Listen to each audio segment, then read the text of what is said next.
Big Boss reality show season 7 ఊహించిన విధంగానే 6 రోజులు పూర్తయిపోయింది. వీకెండ్ లో నాగార్జున ప్రత్యక్షమైపోయారు. ఒక్కొక్క కంటెస్టెంట్స్ కోసం వివరాలు చెప్తూ బిగ్ బాస్ హౌస్ మేట్స్ అందరి కోసం ఒక బిగ్ సర్ప్రైజ్ ని కూడా తీసుకుని వచ్చేసారు.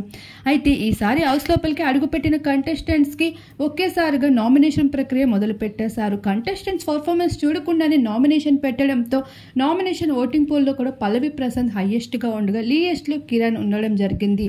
అయితే ఈసారి నామినేషన్ ఏమాత్రం సరికాదని మిగతా కంటెస్టెంట్స్ కూడా హౌస్ లోపలికి రాకముందే నామినేషన్ ప్రక్రియ ఏమిటి అంటూ ఈసారి నామినేషన్ లేదంటూ క్యాన్సిల్ అంటూ నాగార్జున అయితే కంటెస్టెంట్స్ కి ఒక బిగ్ సర్ప్రైజ్ అయితే ఇవ్వడం జరిగింది.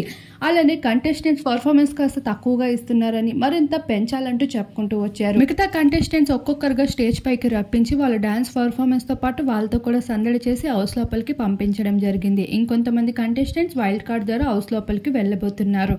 ఇప్పటికే ప్రేమ జంటలు ఎన్నో పుట్టుకుంటూ వచ్చే వాళ్ళందరితో కూడా సరదాగా ఆట పట్టిస్తూ కనిపించేశారు నాగార్జున.